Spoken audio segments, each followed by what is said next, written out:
He was a man who connected the world, not with ideals but with cannon fire. He was a navigator of genius and a warlord of calculated cruelty. His name was Vasco da Gama, and the story of his life is the story of how our modern globalized world was born, not in peace, but in violence, greed, and unstoppable ambition. In the late 15th century, the world was not one. It was a collection of isolated regions. Europe, recovering from the Black Death, was vibrant but, in many ways, a technological and commercial backwater compared to the glittering civilizations of the East. The true centers of wealth lay in India, in the Spice Islands, and in the Grand Empire of China.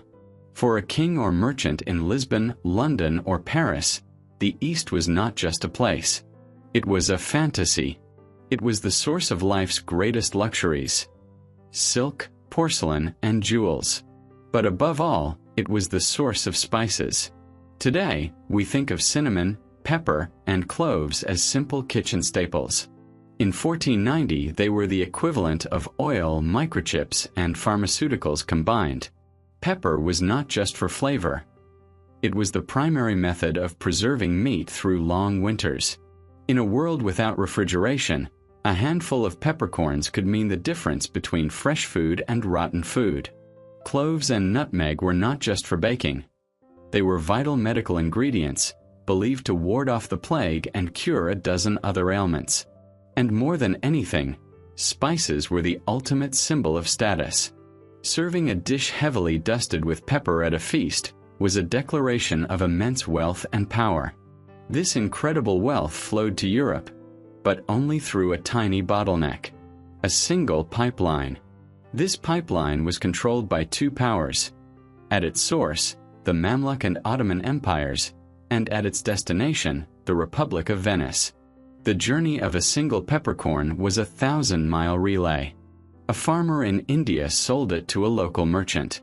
That merchant sold it to an Arab trader, who sailed it across the Indian Ocean. It was then carried by camel caravan across the desert, or sailed up the Red Sea, where it was taxed by Ottoman sultans. Finally, in the ports of Alexandria or Beirut, the Venetian merchants, and only the Venetians, were allowed to buy it. They would then ship it to Europe and sell it for 1,000 times its original cost. This system was the greatest monopoly the world had ever seen. And on the far western edge of Europe, staring nervously at the vast, terrifying Atlantic, was the small kingdom of Portugal. Portugal was the poor cousin of Europe. It was a rugged strip of land with its back pressed against a powerful and often hostile Spain, and its face turned toward the Sea of Darkness. They had no part in the great overland trade routes. They had no access to the Mediterranean spice pipeline. They were geographically and economically trapped. Their nobility was poor, their resources were scarce, and their future looked bleak. But this unique, desperate position gave them a unique, desperate idea. If the land was blocked and the Mediterranean was closed, they would have to find another way. A way that no one in human history had ever dared to attempt. They would have to go south. They would have to sail around the entirety of Africa, brave the unknown monsters of the Atlantic, and try to reach India by sea. This was not the idea of a single visionary. It became a national obsession, a project that would consume the kingdom for over 80 years. It began in the early 1400s with one man, Prince Henry, known to history as the Navigator. Henry was a strange, ascetic, and deeply religious man. He rarely sailed himself, but he turned exploration into a science. He gathered the best mapmakers, astronomers, and shipbuilders in his castle at Sagres, and he began to push, systematically, generation after generation, down the coast of Africa. For centuries, European sailors had been terrified to sail past a point on the African coast called Cape Bojador. It wasn't just superstition. It was a real navigational nightmare. The winds blew south, relentlessly, all year. Getting down was easy, but the currents and winds made returning north almost impossible. To the medieval mind, It was a one-way ticket to the edge of the world, a place of sea monsters and boiling water. For 12 years, Henry sent 15 different expeditions to break this barrier. All of them failed. Finally, in 1434, one of his captains, Gilleans, did the unthinkable. He forced his ship west, away from the coast, into the open ocean, where he caught a favorable wind and sailed past the point of no return. When he returned home, he had broken not just a physical barrier, but a psychological one that had imprisoned Europe for 1,000 years. Africa was not infinite. The sea was not impassable. With that single act, the great Portuguese project truly began. The breaking of Cape Bojador unleashed the project. But this was not a gold rush. It was a slow, methodical, scientific grind, funded and directed by the state. This was 15th century research and development, and the entire kingdom was the laboratory. The process was painstaking. A captain, equipped with the latest charts from Prince Henry School, would sail down the coast. He would go just a bit further than the last man, map the new coastline, perhaps make contact with a local tribe, and plant a large stone pillar called a pedreiro to claim the land for Portugal. Then he would turn around and fight his way home. The next year, another captain would use those new charts to start where the previous one had left off. This was a multi-generational relay race, where the baton was a map. And with each new leg of the race, the goals of the project evolved. At first, the primary motive was simple curiosity, mixed with the medieval dream of finding the river of gold. They found that river in the 1440s, on the coast of modern-day Ghana. The gold that began to flow into Lisbon was crucial. It funded the next stage of the project and gave the crown the capital it needed to keep going. But the second motive was just as strong: finding a mythical Christian king known as Prester John. According to legend, somewhere in the Indies, which could mean Africa or Asia, this powerful Christian monarch was trapped, surrounded by Muslim empires. The Portuguese dreamed of linking up with him, creating a grand pincer movement, and crushing their rivals in a new global crusade. This mix of motives, God, gold, and glory, was the fuel that pushed them further and further south into the unknown. Decades passed. Prince Henry died. Kings came and went. But the project continued. Each voyage brought new, terrifying challenges. They crossed the equator and discovered the stars in the sky were different. The North Star, which all European sailors used for navigation, sank below the horizon. They had to invent new methods of navigation using the sun and the unfamiliar stars of the southern hemisphere. They perfected a new kind of ship, the caravel, a light, agile vessel that could sail against the wind, a vital tool for returning from these dangerous voyages. By the 1480s, the project was in its third generation. The goal had crystallized. Finding gold was good. Finding Prester John was a dream. But finding a sea route to the spices of India, that became the ultimate prize. That was the obsession. In 1487, King John II, one of Portugal's most brilliant and ruthless kings, launched a two-pronged attack to solve the riddle. He sent one spy, Pero de Covilhã, disguised as an Arab merchant, on a secret land mission. Covilhã's journey was an incredible spy thriller. He traveled to Egypt, took a ship to India, visited the spice markets of Calicut, and then sailed to the coast of East Africa.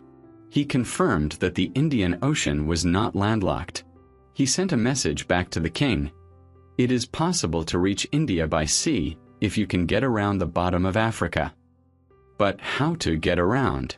That was the job of the king's best navigator, a man named Bartolomé Dias.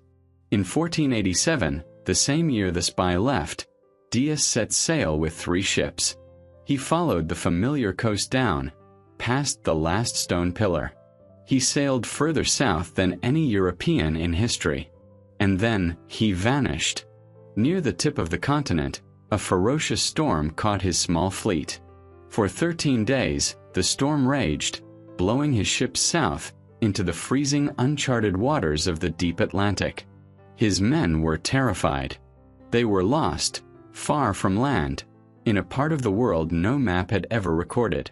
When the storm finally passed, Dias, a navigator of incredible skill, had to figure out where he was. He assumed the coast still ran north to south, so he turned his ships east, expecting to find land. He sailed for days. There was nothing, only empty, rolling ocean. It was in this moment of profound confusion that Dias had his flash of genius. If there was no land to the east, it could only mean one thing. He must have been blown around the continent. With a mix of fear and excitement, he ordered his ships to turn north. On February 3, 1488, they spotted land. But this land was different. The coastline was not running south. It was running northeast. He had done it. He had passed the bottom of Africa. Dias wanted to continue. He wanted to be the one to reach India. But his men, battered, starving, and terrified, refused. They were on the verge of open mutiny. They had done the impossible, they argued, and now they had to report back to the king. A furious and disappointed Dias was forced to turn around. On his way back, he finally saw the massive cape that he had rounded in the storm. It was a towering, forbidding cliff. He named it the Cabo das Tormentas, the Cape of Storms. When Dias returned to Lisbon after an incredible 16-month voyage, he was greeted as a hero. He told the king his story, and that he had named the Great Cape the Cape of Storms. But King John, a master of propaganda, understood the power of a name. This was not an ending, he declared. It was a beginning. It was not a warning of storms. It was a promise of wealth. He officially renamed the land Cabo de Boa Esperança, the Cape of Good Hope. The 80-year project was complete. The psychological barrier was broken. The path was open. Now all Portugal needed was one man with the skill to navigate the new route, the courage to face what lay beyond, and the iron-willed cruelty to finish the mission. The Cape of Good Hope was on the map. The mission, once a theoretical dream, was now a practical reality. For 9 long years, Portugal planned its next final move. Bartolomeu Dias, the hero who had opened the way, was put in charge of supervising the construction of new ships, vessels designed not just to explore, but to endure the full journey to India and back. But as the ships were being built, a critical question remained. Who would lead the expedition? The obvious answer, the man who deserved the honor, was Dias himself. He knew the route. He knew the storms. He was the greatest navigator in the kingdom. But the king, Manuel I, had other ideas. The mission had changed. It was no longer just about exploration. The spy, Pero de Covilhã, had sent back chilling reports. He had confirmed the route was possible, but he also warned that the Indian Ocean was not empty. It was a closed sea, dominated by a powerful and sophisticated network of Arab traders who would not welcome competition. Whoever led this mission would not just be a navigator. He would have to be an ambassador, a soldier, and, if necessary, a stone-cold enforcer. Bartolomeu Dias was a brilliant sailor, but the king needed a warlord, and he had just the man in mind. His name was Vasco da Gama. Vasco da Gama was born around 1469 in the small coastal town of Sines, a windswept port on the southwestern coast of Portugal. He was not a high-ranking aristocrat, but he was a member of the nobility. His father, Estevão da Gama, was the alcaide mor, or civil governor of the town, a significant royal appointment. From his earliest childhood, Vasco would have lived breathing the salt of the Atlantic, watching the caravels set out on their dangerous voyages, and hearing the tales of exploration that obsessed the entire nation. He was the third of 5 sons, and like any young nobleman, he received an advanced education. He studied mathematics, astronomy, and, crucially, navigation. He was brilliant at all of them. He was a natural-born leader, intelligent, and fiercely ambitious. But the most defining element of his upbringing was not his schooling. It was his association. Vasco da Gama, like his father, was a member of the Order of Santiago. This is the single most important fact one must understand to understand the man. The Order of Santiago was not a social club. It was one of the great military religious orders of the Iberian Peninsula. It was an elite brotherhood of warrior monks. These were men who had taken vows of obedience and poverty, but whose primary purpose was to wage a holy war, a reconquista, against the Muslim rulers of the south. Vasco da Gama was, in his bones, a crusader. His entire worldview was forged in this medieval crucible of us versus them. He was taught that the enemies of his faith were his personal enemies. He was taught that compromise was weakness and that mercy in the face of the infidel was a sin. He was taught that any action, no matter how brutal, was justified if it was done in the service of God and his king. This mindset, rigid, fanatical, intolerant, and utterly fearless, was the core of his character. He was not just an explorer. He was a weapon waiting to be aimed. And he had already proven his effectiveness.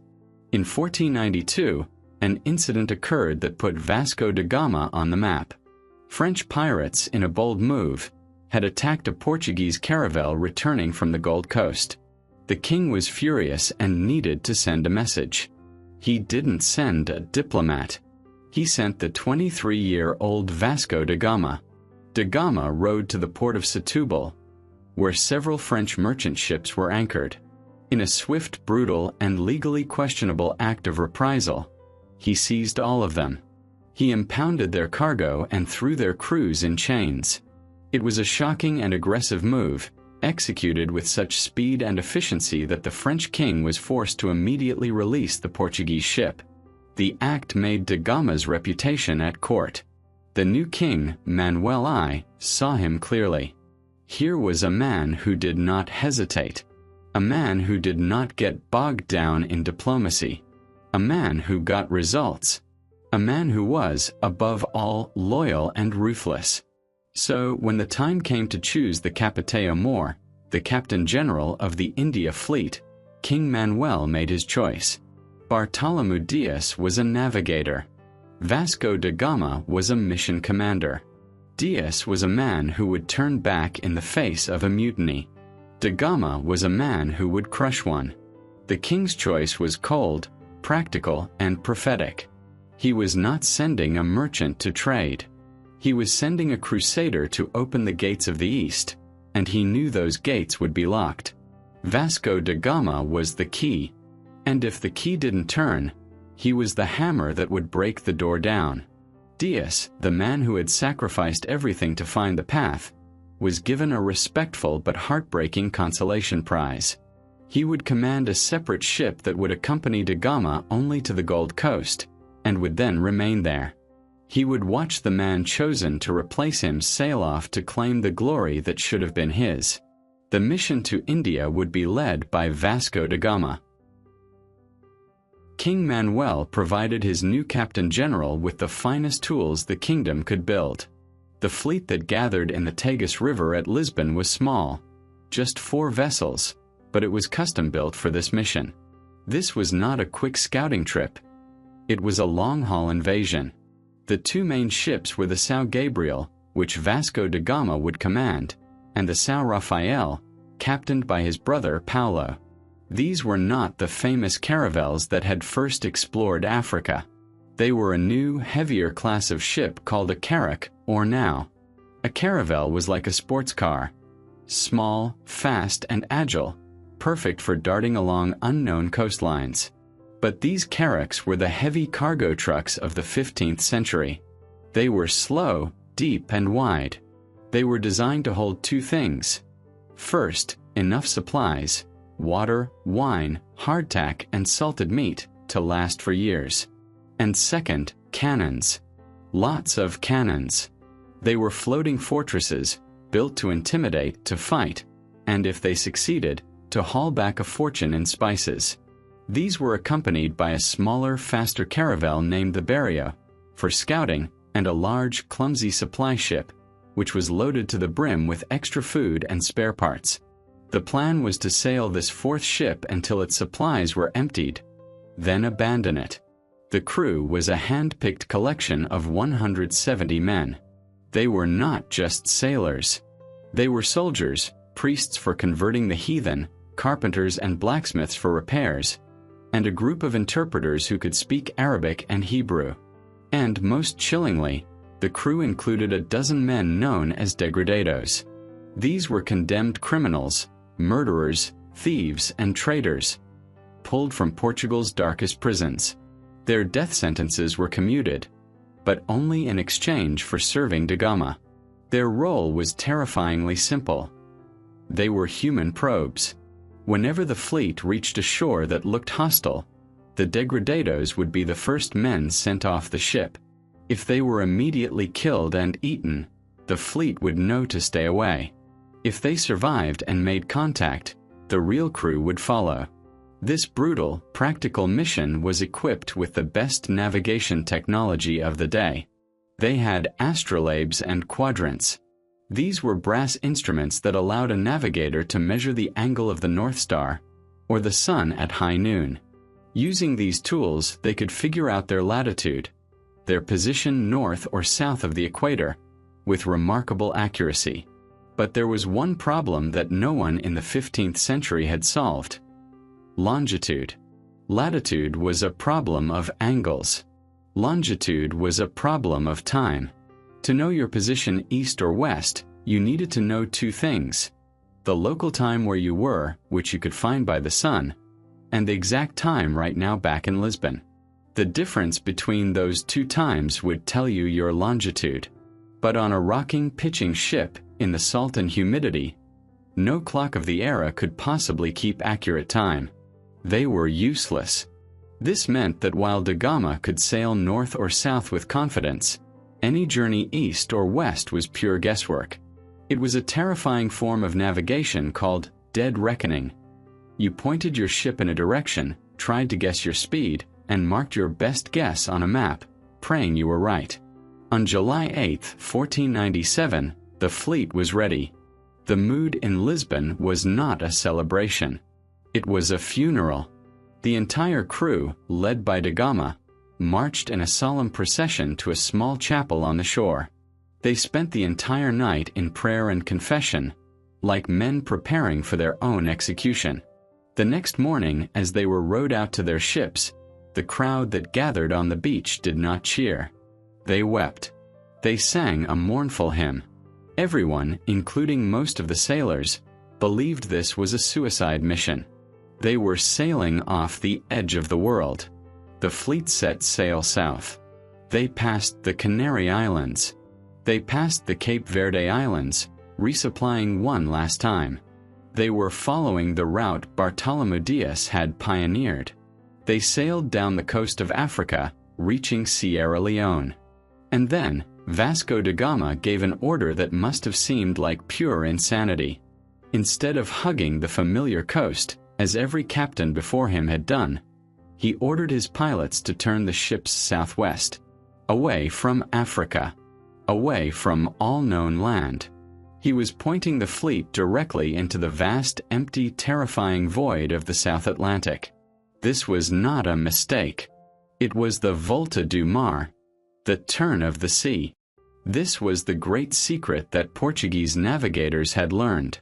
The currents and winds along the coast of southern Africa were a trap. They blew the wrong way. To get to the Cape of Good Hope, you first had to sail away from it. De Gama was taking a gigantic gamble, sailing in a massive sweeping arc, hoping to catch the powerful westerly winds that, in theory, would eventually blow them back toward the tip of the continent. 1 week passed. Nothing but water. 2 weeks. A month. The men grew restless. 2 months. The men grew terrified. 3 months. They were in a state of psychological collapse. For 96 days, the fleet saw nothing. No land. No birds. No seaweed. They were in a complete void, a part of the planet no human had ever seen. Their entire universe was reduced to the 4 wooden ships, rising and falling on an endless sea. A single miscalculation, a single flaw in the theory, and they would be lost forever, doomed to sail until their food and water ran out. This single decision reveals more about Vasco da Gama than any other. The iron self-control, the absolute unwavering confidence, or fanatical madness, required to hold that course, day after day, week after week, against the rising panic of his men, is almost superhuman. He was betting all their lives on a navigational theory. Finally, after more than 3 months, on November 4th, 1497, a lookout screamed, "Land!" They had done it. The great ark had worked. They had survived the longest voyage out of sight of land in the history of the world. They were just north of the Cape of Good Hope. The first and greatest navigational challenge was over, but the human one was just beginning. They had found Africa again, but this was not a triumphant rest. They anchored in a bay to repair the ships, which were strained from their long ocean crossing, and to take on fresh water and food. It was here they had their first contact with the indigenous people, the Khoi. At first, the encounter was peaceful, a novelty. But a cultural misunderstanding, a dispute over the trading of a small trinket, quickly escalated. A fight broke out. Vasco da Gama himself was wounded, taking a spear to the leg. It was a dark omen. They had survived the ocean, but the land and its people were now a new, unpredictable enemy. Wounded and wary, da Gama gave the order to set sail. They had one objective, to conquer the Cape. But the Cape Bartolomeu Dias had named Storms was waiting for them. It was not a single point on a map. It was a brutal, chaotic war zone of wind and water. For 3 solid weeks, the fleet fought a daily battle for survival. The winds blew relentlessly from the east, pushing them backward. The ships, heavy and slow, were tossed by waves as tall as buildings. The São Gabriel and São Rafael were separated for days, lost in the mist and spray, each ship believing the other was lost. The men were exhausted, working the pumps and sails day and night, soaked to the bone in freezing water. And it was then, in their moment of greatest physical weakness, that the true enemy of the voyage revealed itself. It was not the storm.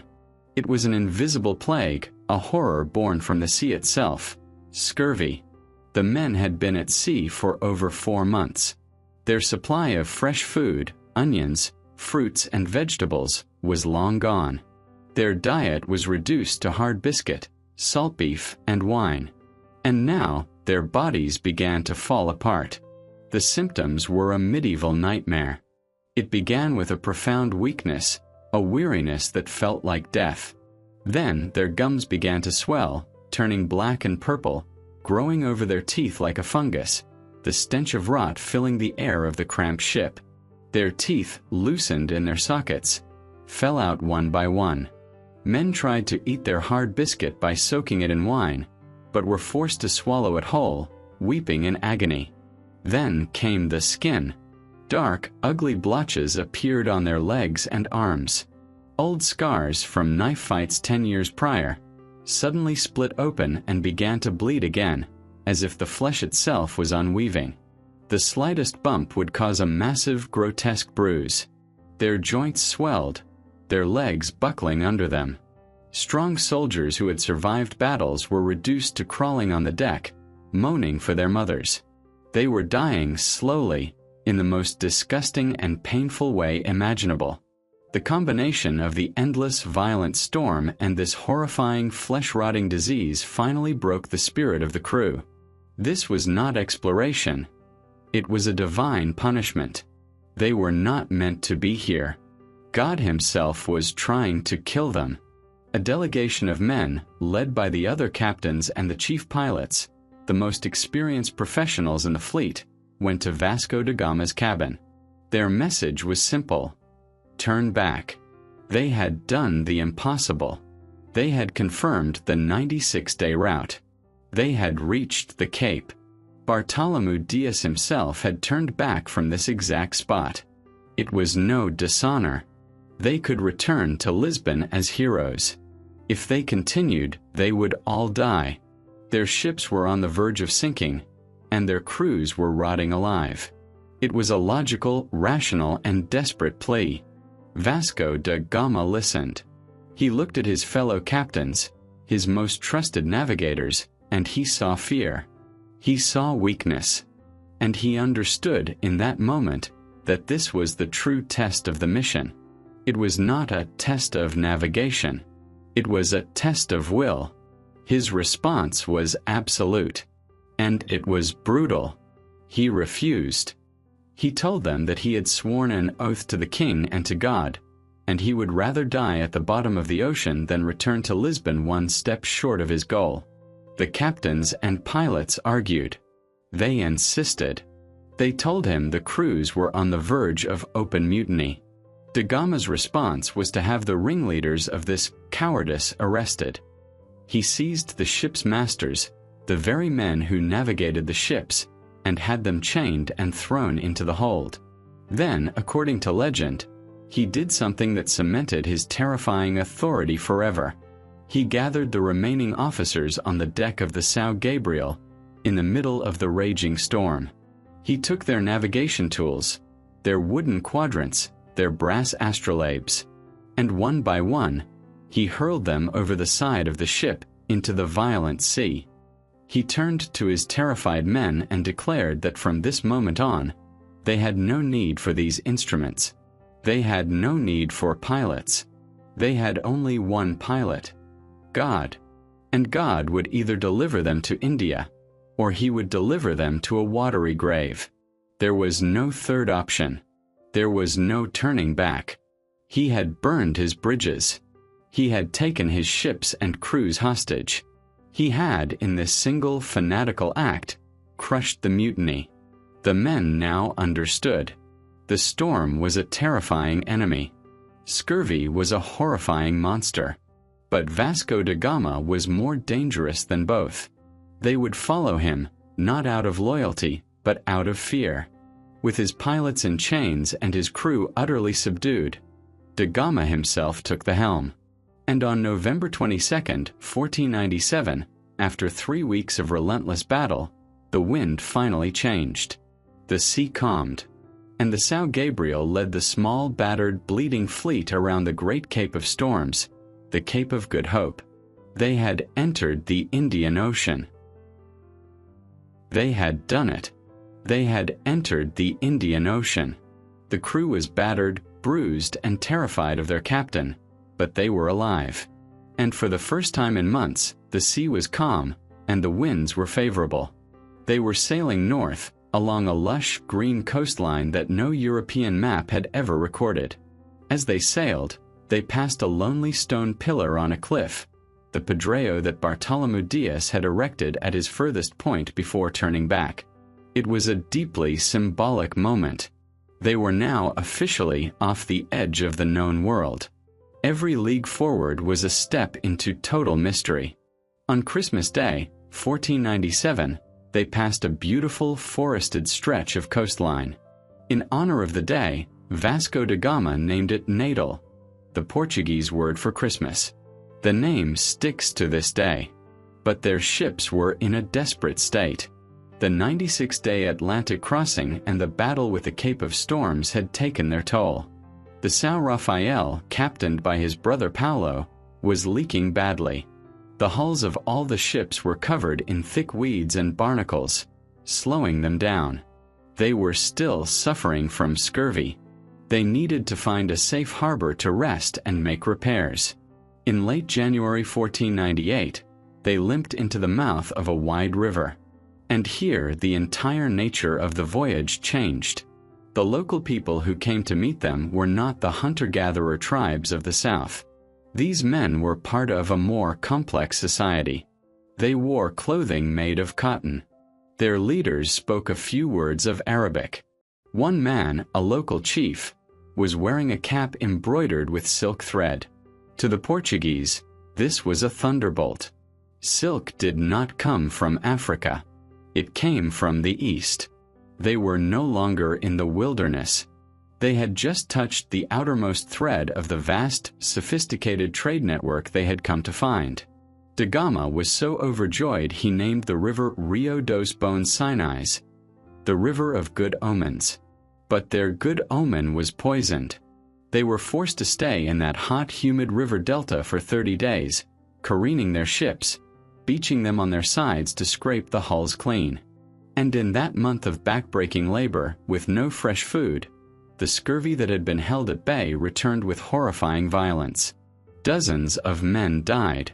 They had survived the storms, only to rot to death in a malarial swamp. With his ships barely repaired and his crew shrinking, Da Gama pushed north with desperation. And on March 2nd, he arrived at the port of Mozambique Island. The crew, sickly and exhausted, stared in absolute wonder. This was not a collection of huts. This was a city.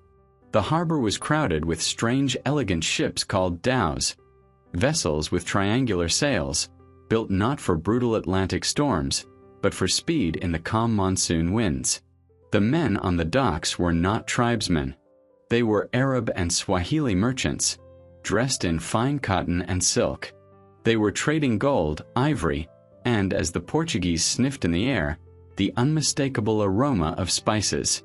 Vasco da Gama, the crusader, had sailed his battered fleet directly into the heart of the Islamic world.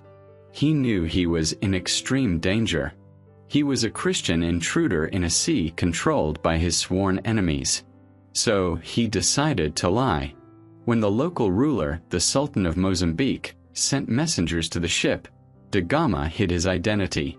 He claimed he was a Muslim from Morocco, that his fleet had been blown off course, and that he was seeking passage to India.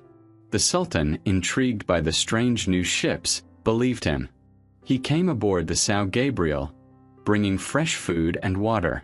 At first, the encounter was friendly, but the lie quickly fell apart. The Portuguese, unfamiliar with Islamic customs, failed to show the proper respect. And when it came time to exchange gifts, Da Gama made a fatal error, the same error he would soon make in India. He offered the Sultan a pathetic collection of cheap trinkets, red hats, tiny bells, and woolen cloth. To a ruler who traded in gold and silk, this was not a gift. It was an insult. The Sultan realized these men were not civilized traders. They were crude, poor, and as one of his pilots quickly discovered, they were Christians. The atmosphere turned from friendship to pure hostility overnight. The Sultan ordered his men to seize the Portuguese. A skirmish broke out. Da Gama's men were chased back to their ships. As they scrambled to pull up their anchors, Arab dhows began to close in, and the shore erupted with hostile forces. Vasco da Gama did what he knew best. He gave the order to open fire. The thunder of his cannons echoed across the peaceful harbor, shocking the merchants and soldiers. The stone cannonballs ripped through the light wooden dhows. It was the first time this side of the world had ever seen this kind of firepower. Under the cover of his guns, Da Gama's fleet fled the harbor. The first contact had been a total disaster. They had found the trade network, but it had instantly identified them as an enemy. They were alone, thousands of miles from home, in a hostile sea, with a dying crew. They needed an ally, and they needed a pilot.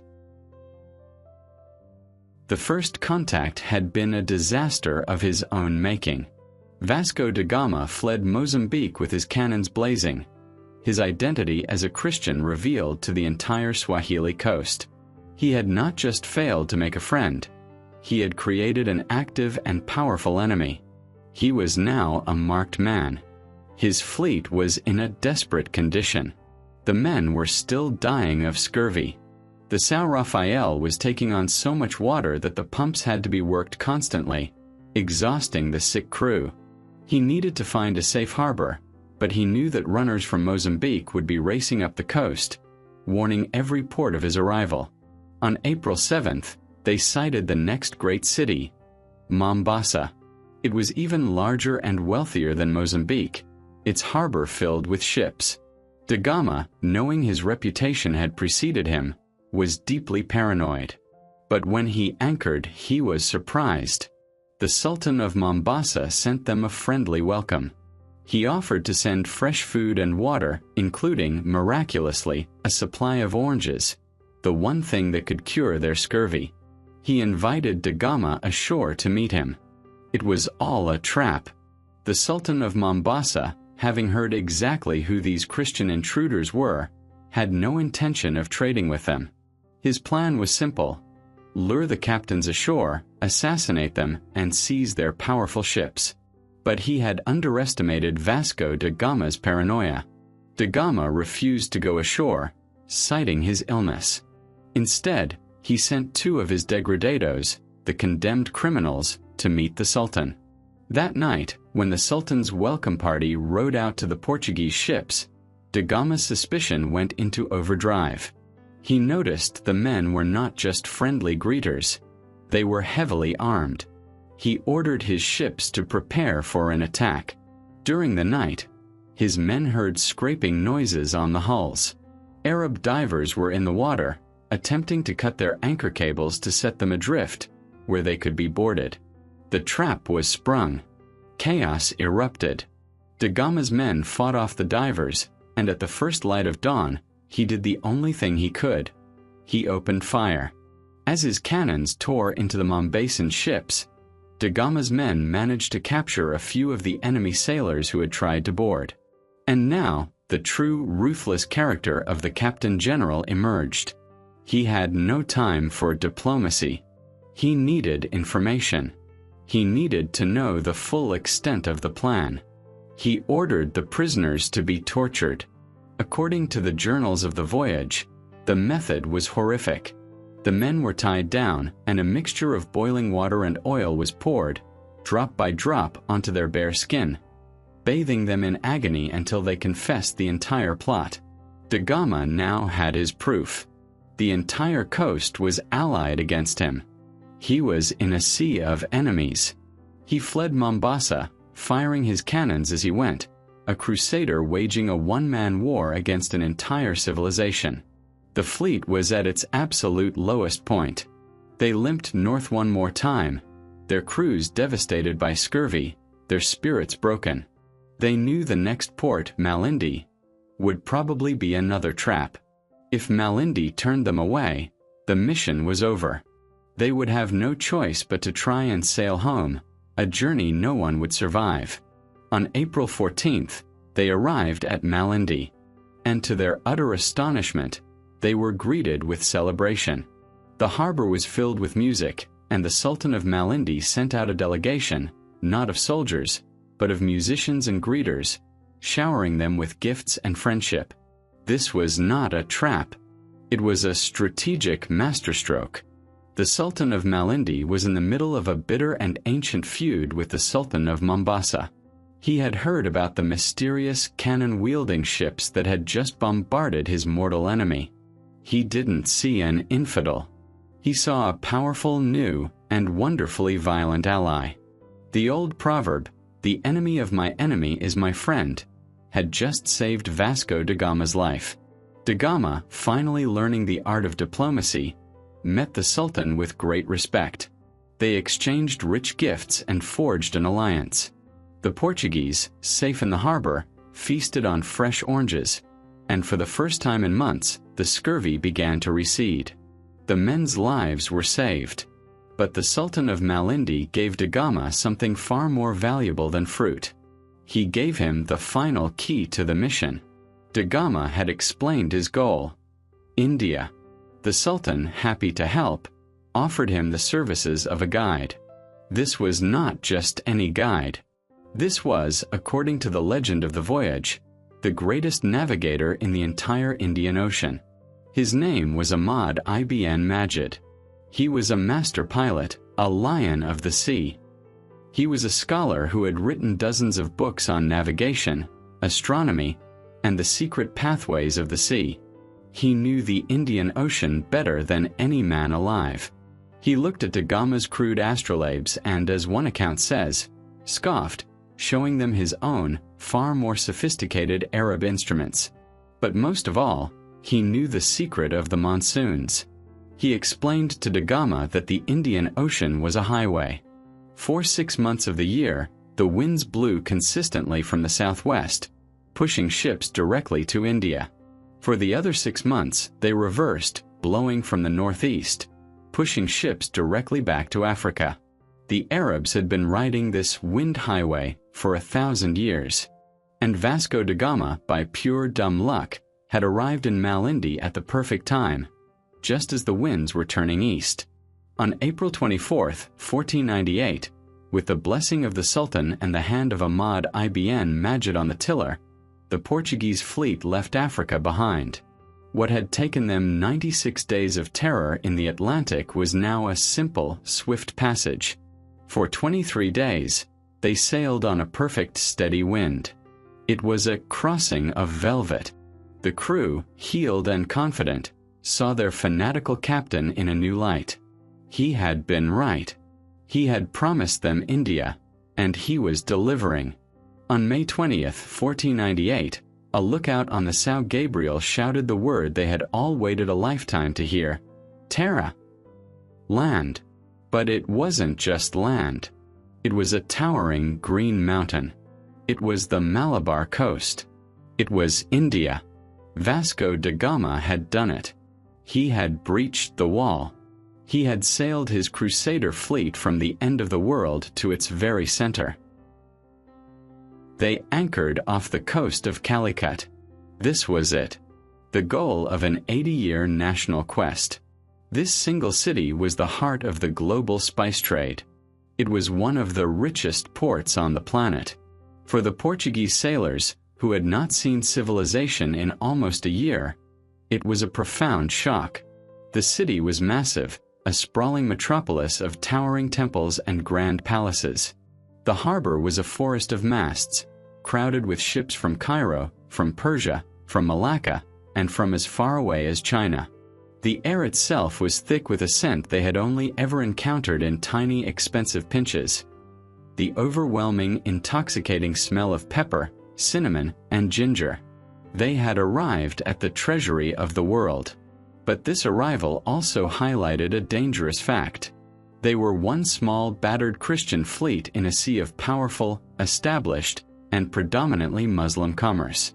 Vasco da Gama, the crusader, immediately made a telling mistake. He saw a large, ornate temple and, assuming it was a Christian church, led his men inside to pray. They were, in fact, in a Hindu temple, surrounded by statues of deities they mistook for bizarre saints of a local Christian sect. This single act showed their complete and total ignorance of the world they had just entered. The ruler of Calicut was a powerful Hindu king known by his title, the Zamarin. He was curious about these strange, pale-skinned men who had arrived from a direction no one had ever come from before. He granted Vasco da Gama an audience. Da Gama, finally, was about to complete his mission. He was brought ashore with great ceremony. He was carried through the packed streets in a grand procession, surrounded by thousands of curious people. He was brought to the Zamarin's palace. And here the Portuguese, who believed themselves to be the pinnacle of civilization, were humbled. The Zamarin held court in a hall of unimaginable opulence. He was reclining on a green velvet couch, under a canopy of silk. He was covered in jewels. He wore a headdress glittering with diamonds and pearls. On his arm was a single bracelet that, as one Portuguese sailor later wrote, was worth more than the entire kingdom of Portugal. The king held a large golden cup in his hand, into which a servant spat betel nut, a mild stimulant. The air was heavy with perfume. This king was not some African chieftain who would be impressed by glass beads. He was one of the richest men on earth. After the formal introductions, the Zamarin finally asked the question, "Who are you? And what have you brought me?" This was the moment, the climax of the mission. Vasco da Gama, full of pride, announced he was the ambassador of a great and powerful king, Manuel I of Portugal. And then, he ordered his men to bring forth his royal gifts. The court fell silent in anticipation. The servants brought in the presents. And when they were unveiled, the Zamorin and his entire court, according to the journals, could not contain their laughter. It was a diplomatic catastrophe. Vasco da Gama, a man who simply did not understand the world he was in, had brought 12 pieces of striped cotton cloth, 4 red hats, 6 pairs of coral beads, a case of sugar, 2 barrels of oil, and a cask of honey. To the Zamorin, this was not a gift. It was a profound, bizarre, and hilarious insult. His chief trade minister looked at the pile of junk and scornfully told da Gama that even the poorest merchant in Calicut would offer the king more. He told him if he was here to trade, he should have brought gold. In that single, humiliating moment, Vasco da Gama lost all credibility. He was not seen as a royal ambassador. He was seen as a poor, uncultured pirate who had somehow managed to get his hands on some impressive ships. And into this vacuum of respect stepped the true power of Calicut, the established Arab merchants. These men were not just traders. They were part of a vast ancient network that had controlled this ocean for 1,000 years. They were sophisticated, educated, and immensely wealthy. And they were not stupid. They looked at da Gama's ships, with their thick hulls and heavy cannons, and they saw exactly what they were. This was not a merchant. This was a warship. This was an existential threat. They immediately began to work against the Portuguese. They used their centuries of influence to whisper in the Zamorin's ear. These men are not ambassadors, they argued. They are spies. They are the vanguard of an invasion. Look at their pathetic gifts. Their king is clearly a minor bandit. They are here to steal what they cannot afford to buy. You must destroy them. The Zamorin, now deeply suspicious, changed his tone. He demanded that da Gama surrender his ship's rudders and sails as collateral, a common practice for merchants. Da Gama, the paranoid captain, refused, seeing it as a trap. The negotiations collapsed. The Zamorin, pressured by the Arab trading guilds, then seized a few of da Gama's men who were on shore, holding them as hostages. The Zamorin had misjudged his man. He was treating Vasco da Gama like a common merchant who could be bullied. He forgot he was dealing with a man who had crushed a mutiny and tortured prisoners in Mombasa. Vasco da Gama did not beg. He did not plead. He acted. He was the captain general, and his authority was absolute. His response was swift and violated every rule of diplomacy. He saw several high-status Hindu noblemen and wealthy merchants who had been rowed out to his ships to see the strange vessels. He gave the order to seize them. His soldiers, in a sudden violent move, captured 19 of them, including children, and threw them in the hold. Vasco da Gama had just taken the city's elite hostage. He sent a simple message to the Zamorin: "Release my men and I will release yours." The city of Calicut exploded in rage. The standoff lasted for days. The Zamorin, stunned by this pirate-like behavior, had no choice.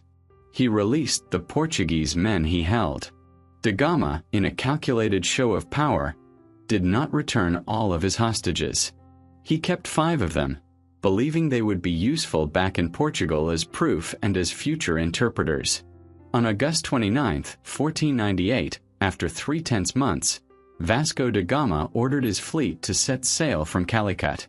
He had failed completely as a diplomat. He had been humiliated as an ambassador. He had not secured a trade treaty. He had not found Prester John. He had made a powerful enemy and confirmed the suspicions of the entire Arab trading world. But as he stood on the deck of the São Gabriel and watched the coast of India fade away, he was not a defeated man. He was an enlightened one. He had a small cargo of pepper, cinnamon, and ginger that he had managed to buy at the markets, enough to prove the economic case for the voyage. He had the 5 hostages, proof of the civilization he had found, and he had the single most valuable piece of information in the world: the route. He now knew the truth. The wealth of the East was not going to be won by trade. It could not be secured with diplomacy. It would have to be taken by fire and by blood. Vasco da Gama left Calicut in a fury, his ships loaded with hostages and a small precious cargo of spices. He had his proof. He was arrogant and confident, but he was also dangerously ignorant. He was a master of Atlantic navigation, but he did not understand the intricate, clockwork-like winds of the Indian Ocean. His pilot, Ahmad ibn Majid, had used the powerful southwest monsoon to push them to India in a remarkable 23 days. That wind was now dying, and the cycle was reversing. The prevailing winds would soon blow from the northeast, pushing ships back to Africa. But da Gama would not wait. He was the Captain General. He would not be told by any man or any ocean when to sail. He had fought the Atlantic storms and won. He would fight this new ocean too. On August 29th, he gave the order to sail for home. It was a catastrophic mistake. The fleet pointed west, into the wind. The 23-day crossing of Velvet became a 96-day floating nightmare. They were trapped. The winds were either non-existent, leaving them becalmed under a brutal equatorial sun for days on end, or they blew weakly, but directly against them. The ships, which had flown across the sea on the way to India, now crawled. They were forced to tack back and forth, covering 100 miles of sea just to gain 10 miles of ground. The men had been healthy in India, feasting on fresh fruits and vegetables. Now, trapped at sea, their supplies of fresh food ran out. And the plague, the silent monster that had been waiting in the dark corners of the ship, returned with a vengeance. Scurvy came back. This time, it was faster and more brutal than anything they had experienced in the Atlantic. Men who were healthy one week were dead the next. The journals describe a scene from hell. The men's gums swelled up, black and putrid, covering their teeth. They could not eat. They could not speak. They could only groan as their bodies rotted from the inside out. They died so quickly that there was no time for funerals. The living were too weak to throw the dead overboard. The decks became a charnel house.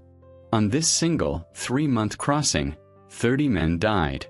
The fleet that had arrived in India with 170 men was now fatally undermanned. On the São Rafael, only 7 or 8 men were healthy enough to even stand, not nearly enough to manage the complex rigging of a 100-ton ship. The rest were either dead or dying. On January 7, 1499, after 96 days of horror, the Ghost Fleet, manned by skeletons, finally limped into the sight of the African coast. By pure luck, they had landed at Malindi, the one port in the world where they were welcome as friends. The Sultan of Malindi rode out to greet his powerful new ally. He was met with a vision of the apocalypse. He saw ships covered in filth, with ragged sails. He saw men who were little more than living corpses, their skin covered in sores, their limbs swollen. The proud, powerful Captain General he had met months before was now gaunt and hollow-eyed, his crew more than halved. Vasco da Gama knew the mission was on the brink of total failure. They had 3 ships. He no longer had enough living sailors to man them. He had to make a cold, practical, and heartbreaking decision.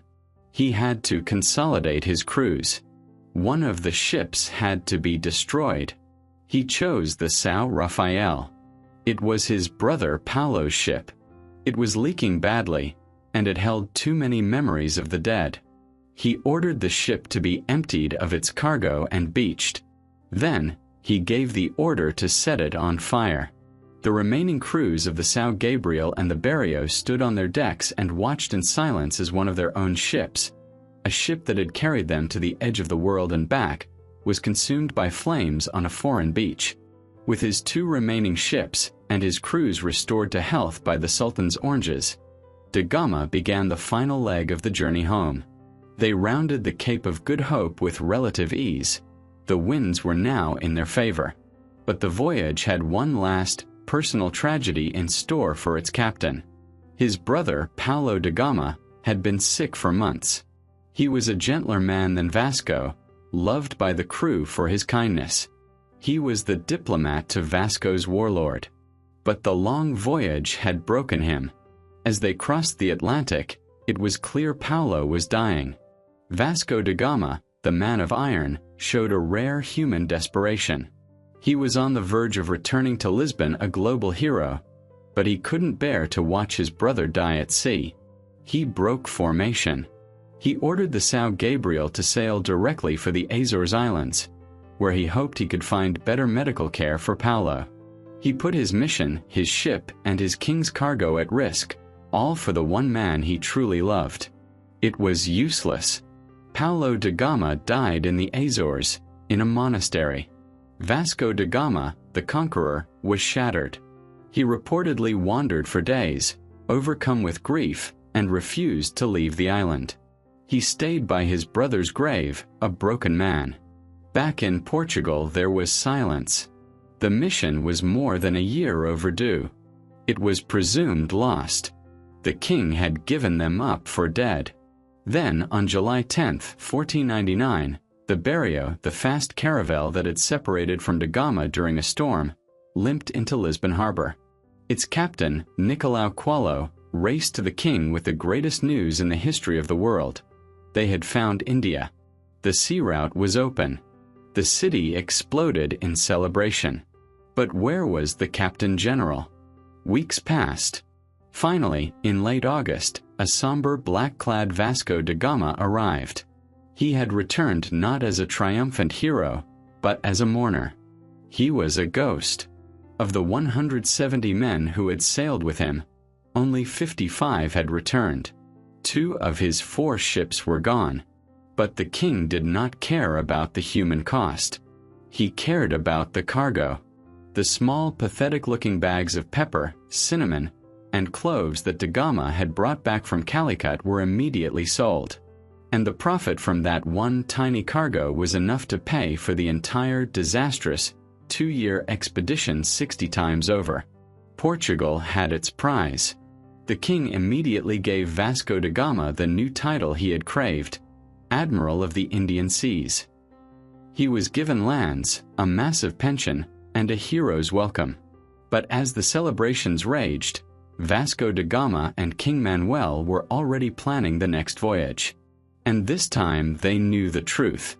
They weren't sending merchants with red hats. They were sending soldiers. The first voyage was exploration. The second would be war. Vasco da Gama's return in 1499 set Portugal on fire. The impossible had been done. The sea route to the spices was open. The 60-fold profit from a single disastrous voyage proved that the 80-year national project had been a spectacular success. King Manuel, now styling himself Lord of the Conquest, Navigation, and Commerce of Ethiopia, Arabia, Persia, and India, did not waste a single day. While Vasco da Gama was being celebrated and recovering from his traumatic journey, the king was already preparing the next fleet. This was business, and the monopoly had to be seized now. Just 6 months after da Gama's return, in March of 1500, a second massive armada of 13 ships and 1,200 men set sail. But it was not commanded by Vasco da Gama. He was exhausted, and perhaps the king still wanted to try diplomacy. The command was given to a high-ranking nobleman named Pedro Alvarez Cabral. His mission was to follow da Gama's route, but this time to arrive in Calicut with a fleet so large and impressive that the Zamorán would have no choice but to sign a permanent trade treaty. Cabral's voyage would change the world, but by complete accident. He followed da Gama's revolutionary instruction to swing far west into the Atlantic to catch the southern winds. But Cabral, perhaps in command of a less disciplined fleet, swung too far west. On April 22, 1500, after 43 days at sea, his lookouts shouted land. It was not India. It was not Africa. It was a vast, unknown continent. Cabral had accidentally bumped into Brazil. He planted a cross, claimed the new land for Portugal, sent a ship back to inform the king, and then sailed on toward India. When he finally arrived in Calicut, his mission descended into the same disaster as da Gama's, but with even bloodier results. The Arab merchants, who now fully understood the Portuguese threat, did everything in their power to sabotage him. Tensions boiled over. A riot, encouraged by the Arab guilds, erupted on the docks, and the new Portuguese trading post was overrun. More than 50 Portuguese, including the chief factor, were massacred by the mob. Cabral, the nobleman diplomat, responded with a fury that would have made da Gama proud.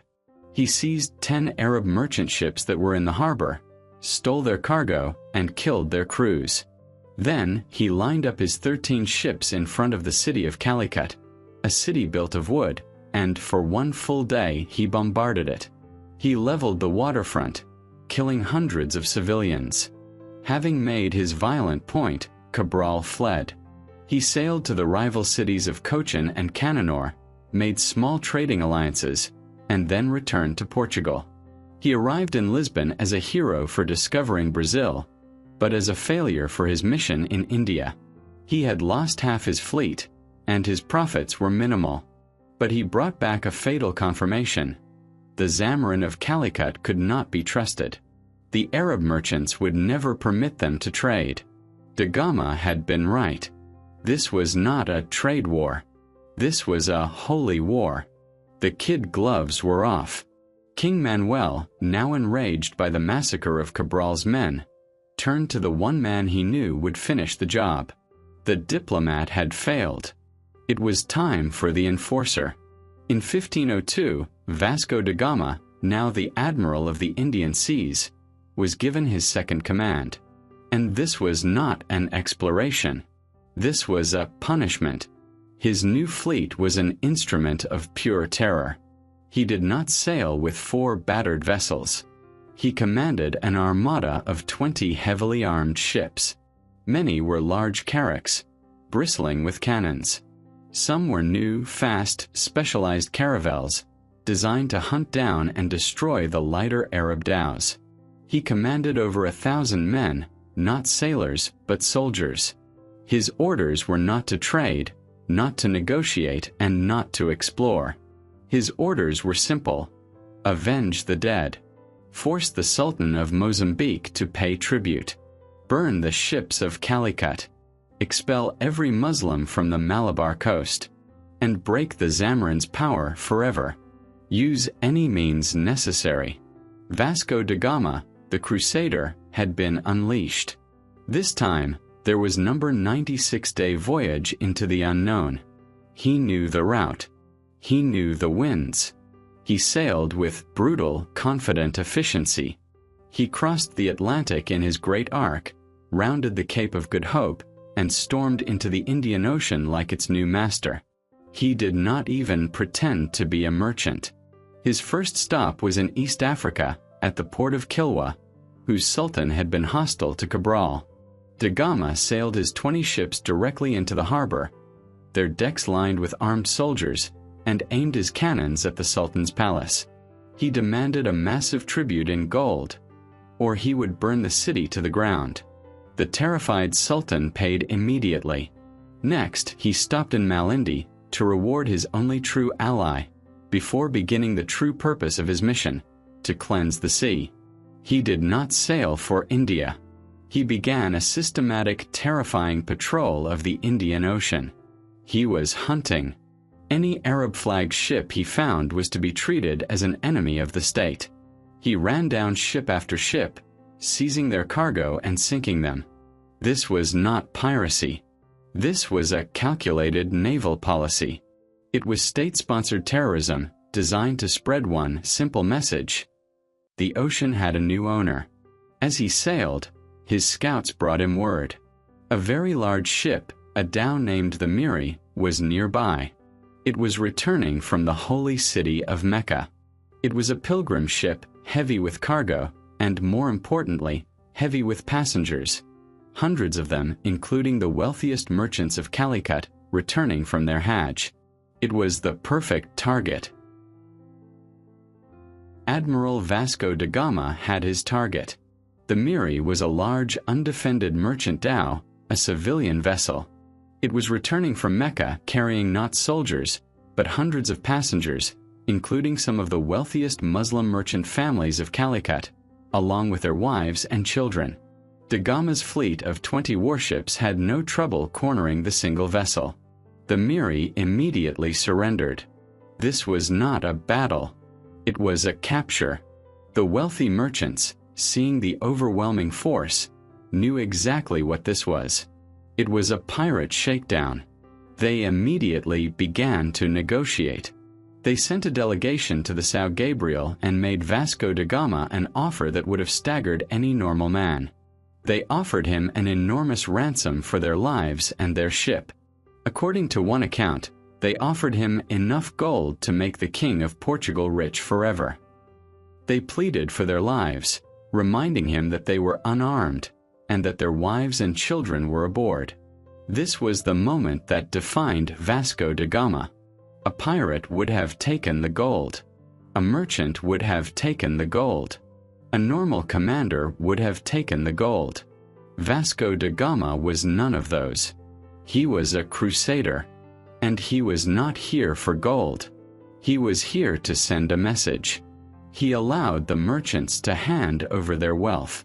His soldiers spent the day looting the Miri, stripping it of every valuable item. The terrified passengers, now penniless, believed they had bought their lives. Once the ship was empty, da Gama gave his order. He commanded that all of the passengers, the men, the women, and the children, be locked in the hold. His soldiers forced them below deck and barred the hatches. Then, he gave the order to set the ship on fire. This was not a quick execution. It was a calculated, slow, and horrific atrocity. The Portuguese ships pulled back as the Miri began to burn. But the victims did not die quietly. As the flames grew, the desperate passengers managed to break open the hatches. They poured onto the deck, a mass of burning, screaming humanity. The men, in a last futile act of defiance, grabbed axes and whatever else they could find, trying to fight off the flames and the Portuguese ships. The women, holding their babies aloft, shrieked for mercy, begging the admiral to spare their children. Vasco da Gama, watching from the deck of his flagship, was impassive.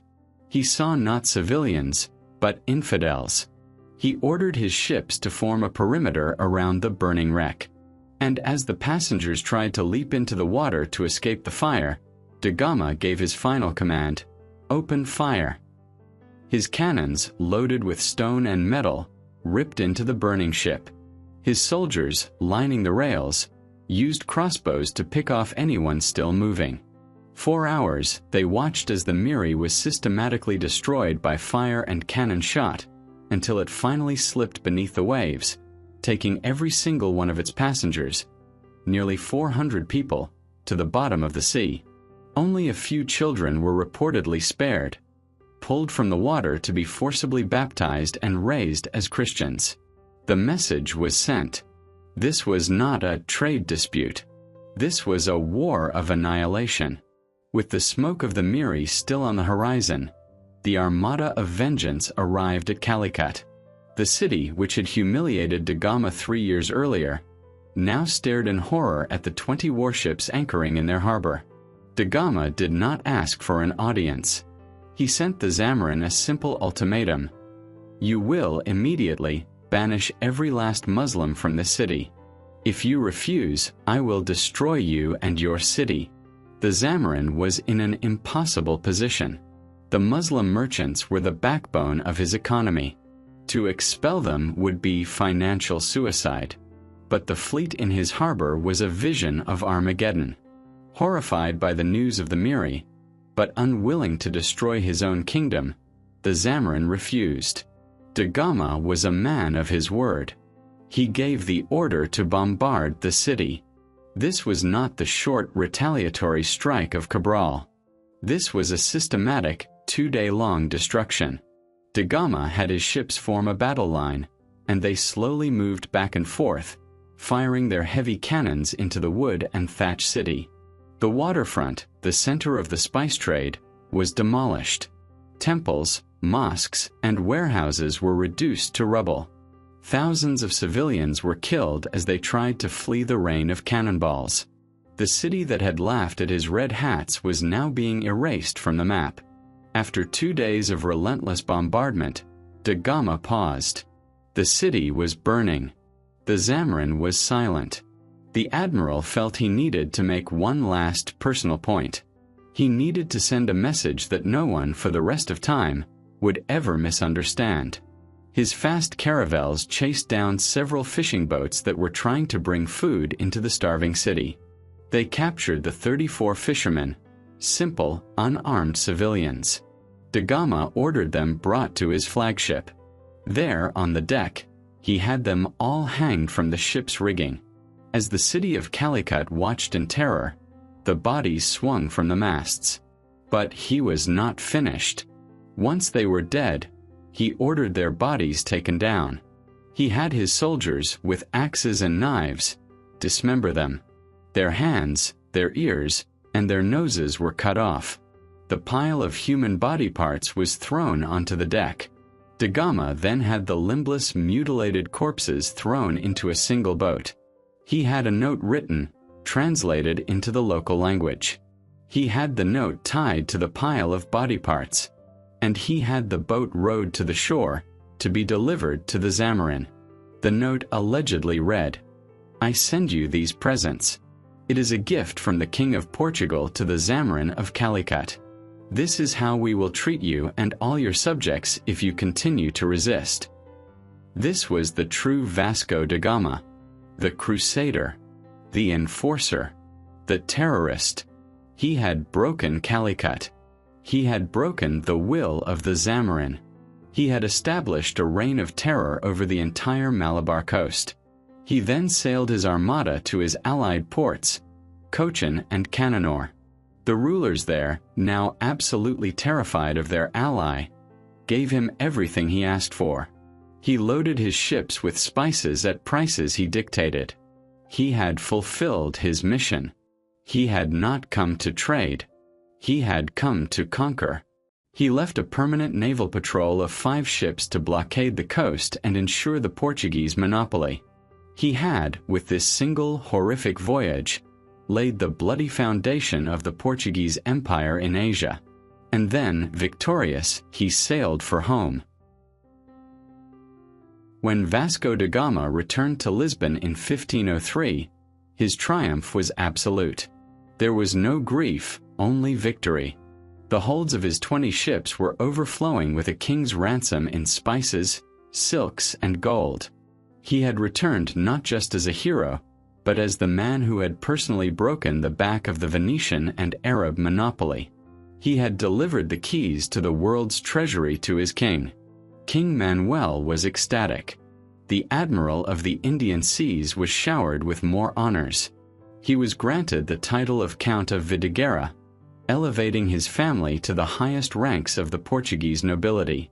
He was given vast estates and a permanent, massive royal pension. The son of a minor governor was now, arguably, the most powerful and feared man in the kingdom, second only to the king himself. And for the next 20 years, the admiral retired.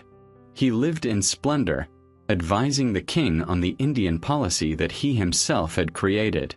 He watched as his nation, fueled by the wealth he had unlocked, transformed from a European backwater into a global superpower. He watched as fleet after fleet followed his route, using his maps and, more importantly, his tactics. The Portuguese Empire in the East was built precisely on the foundation of terror he had laid. Dominate the choke points, bombard any city that resists, and use overwhelming cannon fire to impose your will. It was the Da Gama doctrine, and it worked. But it also created a new problem. The empire was vast, and the men the king sent to govern it, the captains, the governors, the factors, were thousands of miles from his authority. They were not all iron-willed crusaders like Gama. Many were simply opportunists. They saw a chance to get rich, and they took it. By the 1520s, the Portuguese Empire in India was rotting from the inside out. Corruption was rampant. Officials were stealing from the king, running their own illegal private trade, and fighting with each other. The administration was in chaos. The flow of profits to Lisbon was slowing down. The empire that Vasco da Gama had built with such brutal precision was now collapsing under the weight of its own greed. In 1524, the new king, John III, knew he had to stop the rot. He needed to send someone to India to clean house. He needed a man who was utterly incorruptible, legendarily efficient, and absolutely terrifying. A man whom every corrupt official would fear more than they loved gold. There was only one man for the job. The king called the old admiral Vasco da Gama out of retirement. Da Gama was now 64 years old. He was in poor health, a rich and comfortable old man. But the king made him an offer he could not refuse: the title of Viceroy of India. This was not just a governorship.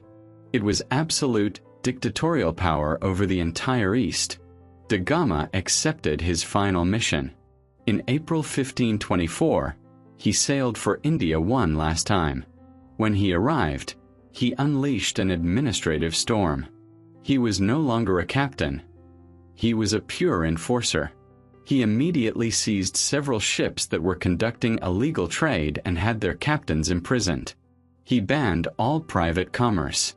He fired corrupt governors and replaced them with his own hand-picked, clean men.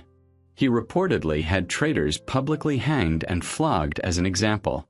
His legendary, ruthless presence sent a shockwave of terror through the corrupt Portuguese administration. He was the one man they could not bribe, and the one man they dared not cross. In just 3 months, he had wrestled the colony back into order. But the old warrior's will was stronger than his body. The immense stress of the job, combined with the brutal tropical climate of Cochin, was too much for him. He fell violently ill with a fever. On Christmas Eve, 1524, after just 3 months as Viceroy, Vasco da Gama died. He did not die in his palace in Portugal, surrounded by his wealth. He died on the front lines, in the harness, still working to hold together the empire he had forged. His body was eventually returned to Portugal, where it was buried in a magnificent tomb in the Jerónimos Monastery in Lisbon, a national shrine built with the very profits of his voyages.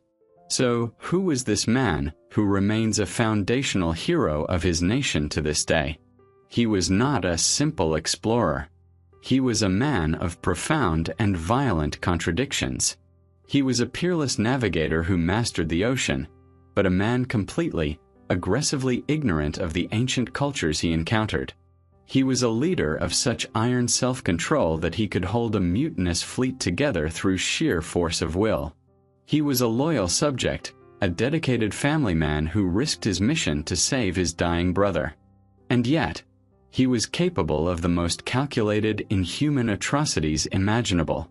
He was a man who could, without flinching, lock 400 civilians in a ship and set it on fire. He was a medieval crusader in every sense, who, with his actions, violently dragged the world into the modern age. Vasco da Gama did not discover the sea route to India.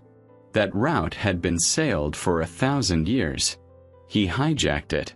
He was the first commander in history to apply systematic, state-sponsored maritime terror to redirect the entire flow of global trade.